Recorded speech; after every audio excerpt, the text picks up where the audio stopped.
Hello, Eastview scholars. Welcome back to Mendel and Genetics. We're going to look a little probabilities. In the last video when we left, I had left you really with doing some Punnett squares to prove and figure out the phenotypes and genotypes of the purple and white flowers that we had looked at. So in theory, this is what we know we get, a phenotypic ratio of 3:1 and a genotypic ratio of probability of one homozygous dominant, one homozygous recessive, and two heterozygous.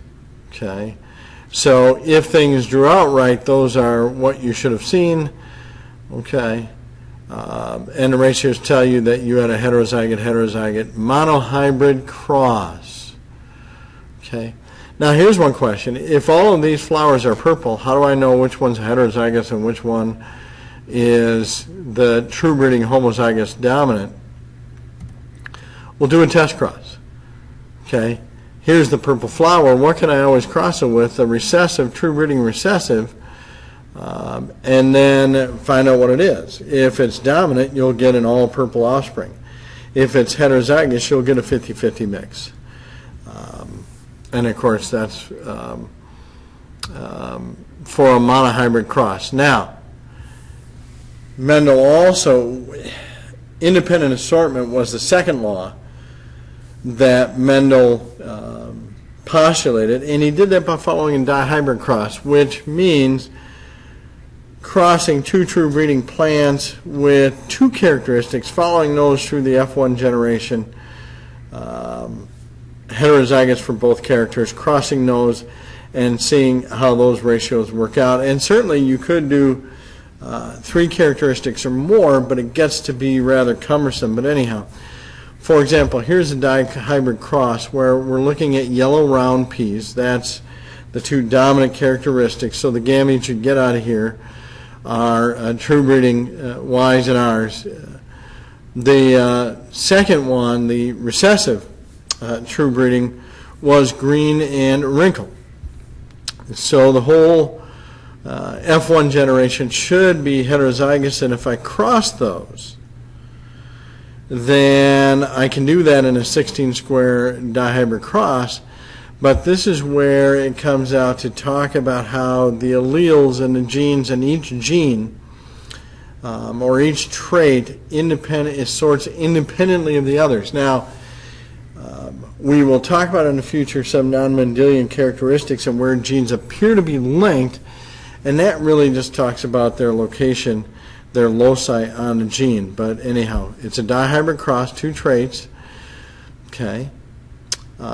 In dependent assortment, you'd get that 3:1 phenotypic ratio where these two were hooked together. So in the gametes, the sperm and the eggs were hooked together, and these were your only options. In independent assortment, notice each opportunity of allele can be with the other. So dominant Y, dominant R, dominant Y, recessive R, recessive Y, dominant R, etc., all the way through.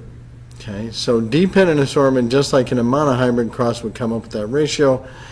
Independent assortment of the traits would come up with this 9:3:1 ratio, as you see.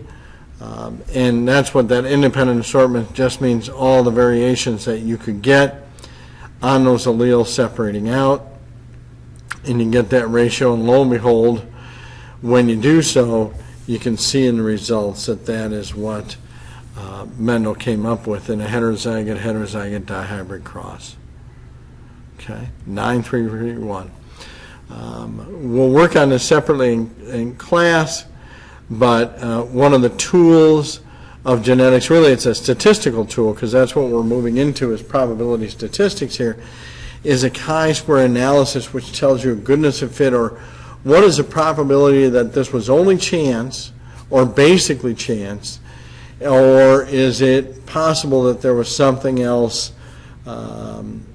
another factor pushing in this. In biology, we use that as a 5%, kind of the 5% rule. If the chi-square analysis and the probability is greater than 5%, then the odds are it was basically chance. If it's less than 5%, then the odds are something is working on it. But that is something we will do in class. So, here we go. Using a dihybrid, Mendel developed the law of independent assortment, stating that each pair of alleles segregates independently of each other pair of alleles during gamete formation. Okay, strictly speaking, you're talking about genes on different non-homologous chromosomes or very far apart on the same chromosome, and we'll talk about that later in what appears to be linked genes that seem to be inherited together. Okay, this gamete formation, this segregation and stuff is like flipping a coin. Okay, and this is what we're going to talk about here is these rules of multiplication, probability, rule of addition, and you can use these with Mendel's Punnett square to determine what would happen. It's particularly useful when you're getting beyond dihybrid crosses. Okay, but we know things. Chance of one coin flipping will be heads up. That's a 50-50 chance.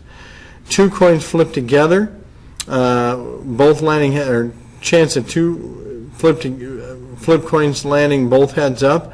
Well, you got a 50-50 shot on each. Multiply that together, you got a 1/4 shot that they'll both land hands up. Any two coins being in some way a heads tails thing, well, you know, that's a 1/4 of a chance each way, so you got a 1/2 a chance that you'll get a heads tails. Okay. Mendel's law of segregation independent assortment reflects the rules of possibility. When tossing a coin, the outcome of one toss has no impact on the other. That's the same as the independent assortment of the genes. It's, you know, it's the same chance of you, are you going to be a boy or a girl? You get a 50-50 shot, you know, okay. So that's the point they're trying to make with the coin toss, is that independent assortment is the same probability as tossing a coin. The first toss has no impact on the second, has no impact on the third. You can use the Punnett square and make statements about what is possible, but each formation, each gamete formation is separate of the other. Each fertilization event in producing offspring is separate from the other, and what genes or alleles they'll get are all independent. Multiplication, the probability that two or more independent events will occur together, is the product, as we talked about flipping a coin. Probability in an F1 monohybrid cross can be determined using the multiplication rule. Okay, so each gamete has a 1/2 chance of carrying dominant, 1/2 chance of carrying recessive. Okay, addition rule is the probability that one or two or more exclusive events will occur is calculated by adding together the individuals. Okay, and can be used to figure out probability that an F2 plant from a monohybrid cross will be heterozygous rather than homozygous. Okay, we can apply multiplication and addition rules to predict the outcome of crosses involving multiple characteristics, which allows you then to go beyond dihybrid where it gets goofy and calculate different possibilities of genotype or phenotype. Okay, so for an example here, cross heterozygous YYRR parents and predict the probability of certain offspring. What's the probability that you would get somebody that was homozygous dominant of each? Well, you have a 1/4 probability of being YY, okay, if you do your Punnett square. You have a 1/4 probability in a separate Punnett square of being RR, so multiply those together, you got a 1/16 chance, okay? Or the probability of one heterozygous, one homozygous, 1/2 YY, because you have in a single monohybrid cross in 4 squares, you got a 1/2 a chance of being heterozygous. You have a 4 chance of being homozygous. That's an 1/8 of a chance of having that child. Okay. Now, addition rule. You cross these two parents with 3 traits. One is heterozygous for everything. One is heterozygous for one, homozygous for 2 other traits. How many will have at least 2 recessive traits?